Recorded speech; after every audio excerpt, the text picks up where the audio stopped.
देखिए students, exercise 7.6 के अंदर 2 के में डी का फर्स्ट क्वेश्चन जो है वो केवल एप्लीकेबल तक ही चेक करना है। तो उनको जब रेगुलर क्लासेज होंगी तो उसमें समझा देंगे, बाकी ये जो इम्पोर्टेंट पॉइंट है उसको आपको कवर करना है।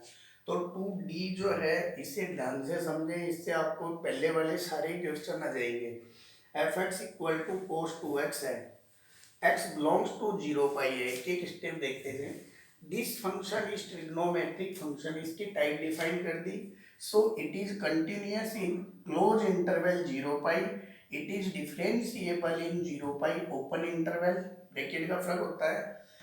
एक बार x की जगह 0 रख देंगे, f 0 आया, cos 0 की वैल्यू 1, पाई रख देंगे तो cos 2 पाई मतलब 360, 360 जो है 0 के इक्वली, cos 0 की वैल्यू 1 है तो 2 पाई की वैल्यू भी cos के लिए 1 हो जाएगी। दोनों वैल्यूज इक्वल आई तो three conditions, all conditions for Rolle's theorem are satisfied, so Rolle's theorem is applicable for given function। यहाँ तक एप्लीकेबल होने की चेकिंग हो गई। अब जब एप्लीकेबल होने की चेकिंग हो जाती है तो हमें ये लाइन नोट करनी है, देन एटलीस्ट, ये एटलीस्ट है, a point C belongs to 0 pi open interval such that F dash C equal to 0। ये कंडीशन होती है F dash C equal to 0। अब एफ डैश सी लाने के लिए फंक्शन का डिफरेंशियल करेंगे पहले। कोस 2x, कोस 2x का होगा माइनस साइन 2x और 2x का इंटू में 2 हो जाएगा, और x की जगह c ट्रांसफर कर देंगे तो f dash c minus 2 sine 2c equal to 0। तो माइनस 2 का जब 0 में डिवाइड होगा साइन 2c 0 आ गया। अब 0 जो है वो 0 पाई के अंदर, 0 पाई होता है 0 से लेके 180 तक, कि कहाँ कहाँ पे 0 होता है साइन की वैल्यू। तो एक तो sine 2c equal to sine 0, sine 0 की वैल्यू 0 होती है इसलिए 0 की जगह साइन 0 रखा है, एक बार साइन पाई। अब साइन से साइन कैंसिल हुआ, 2c इक्वल टू 0, एक तो c की वैल्यू 0 आ गई और 2c equal to pi, c की वैल्यू पाई बाई 2 आई। अब इन दोनों वैल्यूज में वो वैल्यू लेंगे जो इन दोनों के बीच में आती है। तो पाई बाई 2 जो है 0 और पाई के बीच में आता है, इसलिए 0 को तो छोड़ देंगे। ओपन इंटरवल का मतलब है एंडिंग वैल्यू इंक्लूड नहीं है। तो रोलेस थ्योरम इज वेरीफाइड कि ये वैल्यू इसके बीच में आ रही है। तो ये एक तरीका है। इसके बाद में लैग्रेंजेस मीन वैल्यू थ्योरम है, उसकी कंडीशन आप समझ लें, पहले बताई हुई है। उसमें केवल लैग्रेंजेस मीन वैल्यू थ्योरम में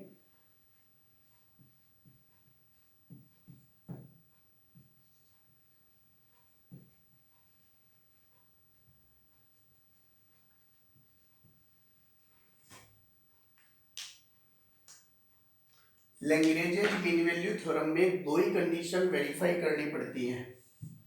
पहले दो, कंटिन्यूअस और डिफरेंशिएबल, इक्वल वाली नहीं है। और एफ डैश सी की जगह फॉर्मूला आता है F B minus F A upon B minus A. तो मैं उसके रिलेटेड एक क्वेश्चन करता हूँ, आप ध्यान से देखिए।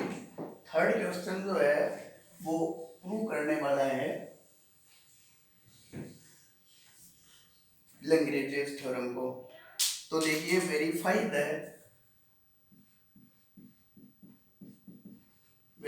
The Lagrange's mean value theorem. Third के में एक का क्वेश्चन करते हैं, f x equal to x plus 1 by x और x बिलोंग्स टू इंटरवल 1-3। तो इसे समझने का प्रयास करें। फंक्शन इज, f को फंक्शन लिख दिया, अलजेब्रिक, अलजेब्रा में आते हैं इस तरह से। सो it is continuous in close interval 1-3, it is differentiable in open interval 1-3।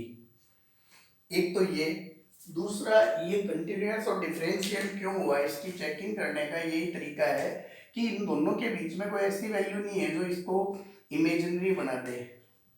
Imaginary मतलब आइटा वगैरह आ जाए, ऐसा कुछ नहीं है, तो इसलिए दोनों लिख देंगे।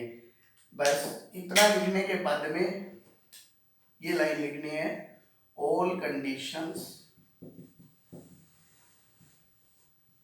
For Lagrange theorem are satisfied. So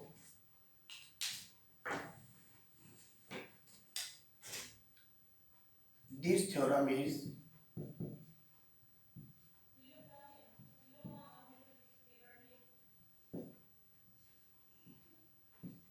applicable for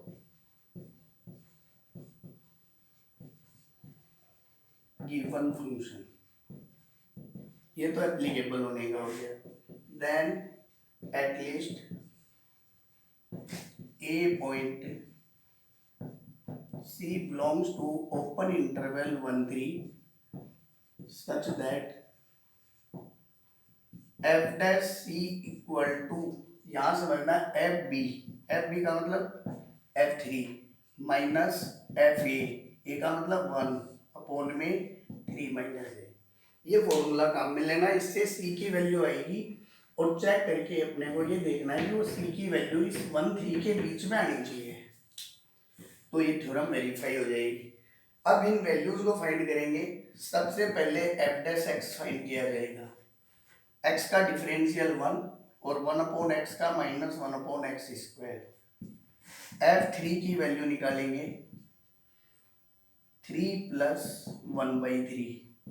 x की जगह 3 रख दिया तो 10/3 आ गई. f1 की वैल्यू फाइंड करेंगे 2 आया. ये वैल्यूज उठा के रख देंगे. f डैश c भी फाइंड करेंगे 1 - 1/c². ये वैल्यूज पुट करेंगे तो ये आएगा 1 - 1/c² इक्वल टू, देखिए एफ डैश सी की जगह तो 1 - 1/c² रख दिया और f3 की जगह रखेंगे 10/3 माइनस f1 की जगह रखेंगे 2 और 3 - 1 2 हो जाएगा. अब देखिए इसे सोल्व करेंगे.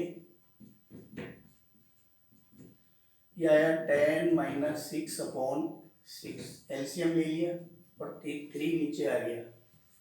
1 - 1/c² equal to 4/6. 1 - 4/6 equal to 1/c². 6 LCM आया 2/6 इक्वल टू 1/c². ये 1/3 हो गया. क्रॉस मल्टीप्लाई से c² की वैल्यू 3 आई, c की वैल्यू √3 आ रही है. वैसे प्लस माइनस भी लगाते हैं लेकिन अपने को 1 3 के बीच में पॉजिटिव वैल्यू लेनी है, तो √3 जो है इसकी वैल्यू 1.732 होता है जो कि बिलोंग कर रही है 1 3 के बीच में. तो आगे लिख देंगे लैग्रेंजेस थ्योरम इज वेरीफाइड.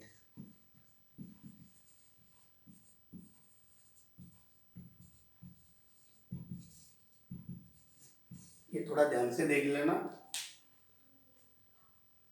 अब बाकी क्वेश्चंस लिख देता हूं मैं, आप इसी तरीके से अभ्यास कर लेना, ठीक है. और इन क्वेश्चंस को नोट कर लें. उनके लिए लैग्रेंजेस थ्योरम वेरीफाइड करनी है. होमवर्क है ये, Lagrange's theorem.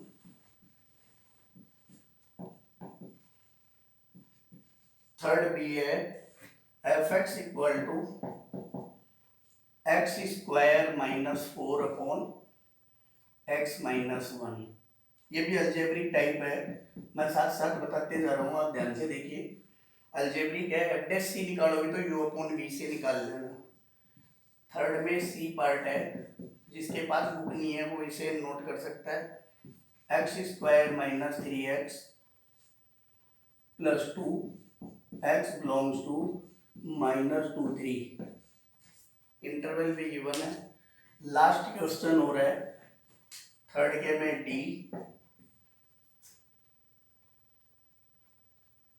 f(x) equal to 1/4x - 1 x belongs to 1 4. Thank you students. तो इतना आप कवर करेंगे. Okay bye.